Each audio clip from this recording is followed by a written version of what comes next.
3. We said goodbye to Propertius, who was our last author, an elegist, love elegist from the 1st century BC. We've now moved on to the 1st century CE AD.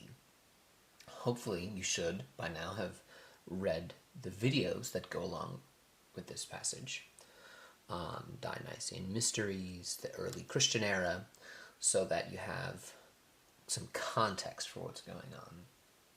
So I'm not going to go too much into that here. Pliny is a regional governor in Bithynia, modern-day Turkey, the Anatolian Peninsula, very close part of early Christendom, specifically the city of Antioch, a very significant city.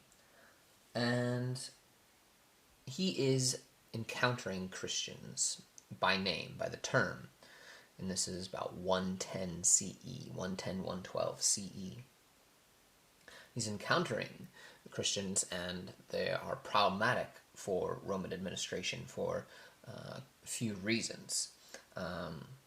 Two of them here, according to Pliny, explicitly that he understands, is that they refuse to worship the state gods, and that they might be cannibals. Again, sounds sensational and ridiculous if you haven't watched those videos. So Pliny, a lifelong prosecutor, is going to be well equipped to investigate and deal with this in terms of his ability, his knowledge of the law. And he's very close friends with the emperor at the time, Trajan, one of the 5 so-called good emperors. So here we go. Meanwhile, interim, here's my adverb. Interim. In eis qui ad me tamquam Christiani deferebantur. There is my dependent clause. And I'm going to start there. A little tricky here. In them who. Literally, it doesn't work for English speakers. Rather, we might say, in regard to those, or maybe among those who. If you manage to bring your textbooks home before this, then you'll get some kind of misleading notes on some of the verbs here. So we'll go more strictly, if you are looking at the textbook, with the word's definition. So, among those who, verb.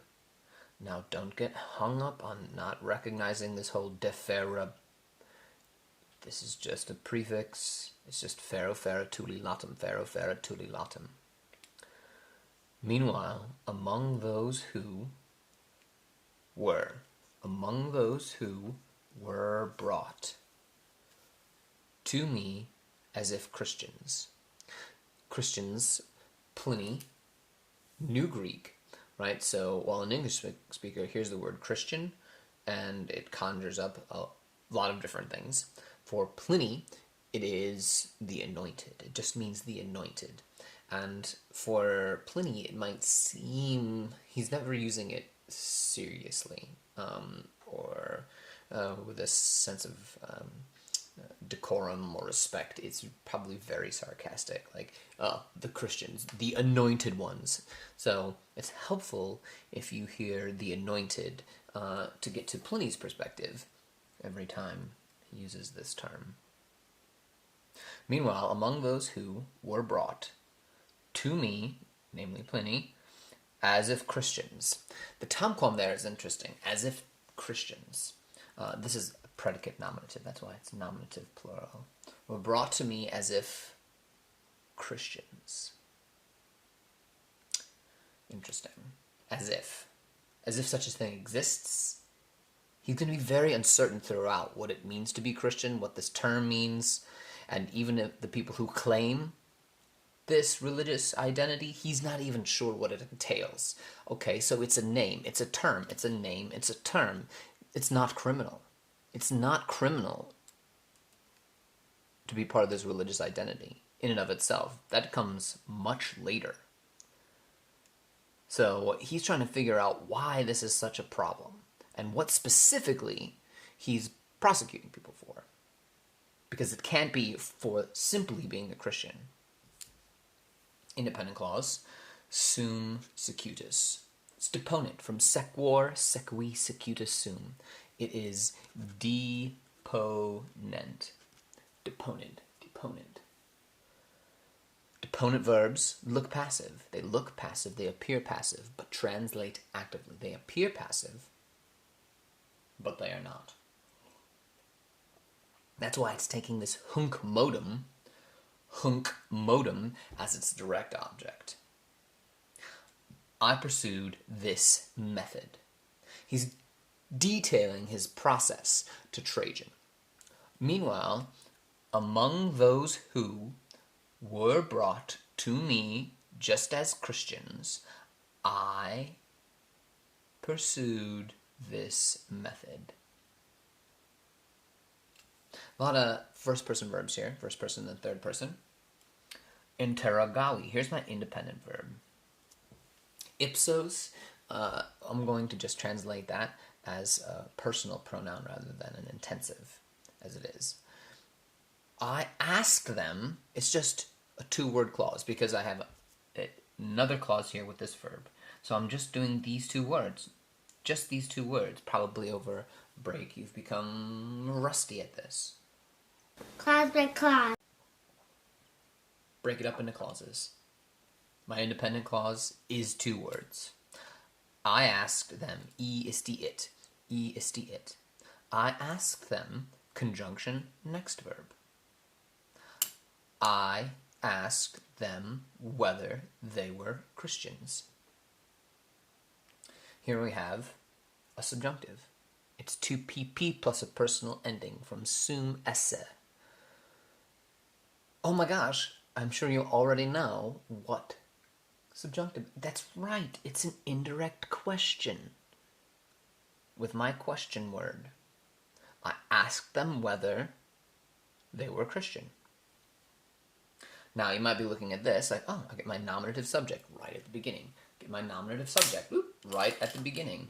You'd be wrong. You'd be wrong. But it would be an excellent, excellent guess. I have, once again, a first-person verb. First-person verb. First-person verb.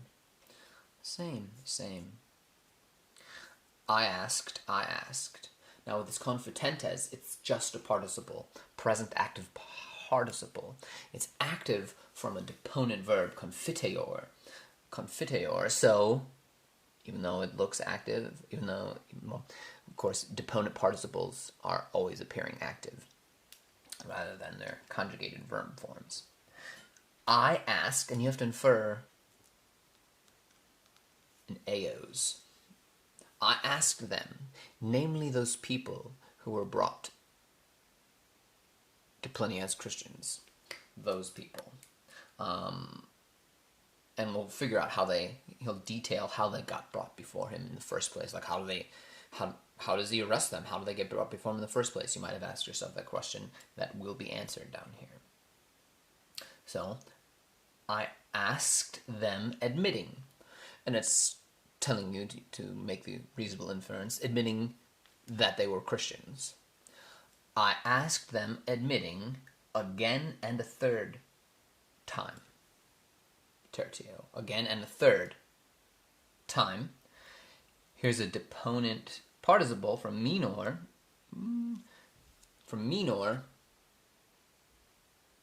Having threatened. That's why it's taking supplicium as its object. I asked them admitting, good, again and a third time, having threatened. Punishment. See? Everyone's rusty after break. Oh. And again, he might be looking at this and see a subject with that E as third declension. But you'd be wrong, because my verb is usi. From eubeo, eubera, usi, usum, to order, bid, command. Eubeo, eubera, usi, usum. And, nicely, same inference you need to make. Eos here, Eos there. I ordered them persevering, being stubborn, to be led. Now, watch out. To be led here. To be led. It sounds weird. I ordered them to be led.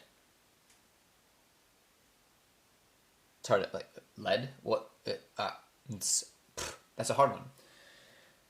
It is kind of,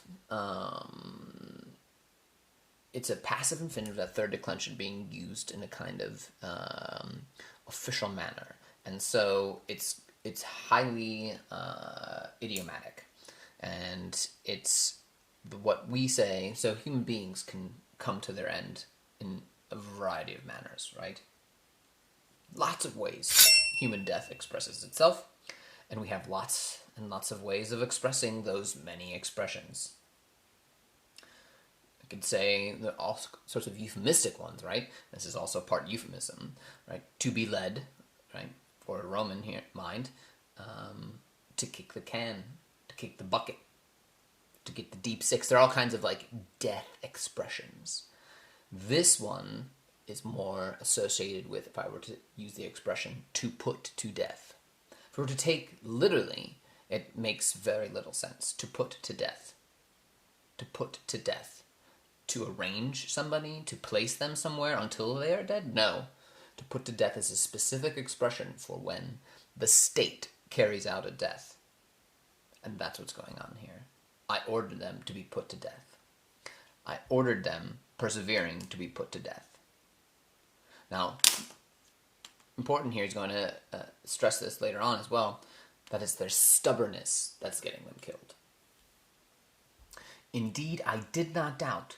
Indeed, I was not doubting. Indeed, I was not doubting. Not. Indeed, and indeed, I was not doubting.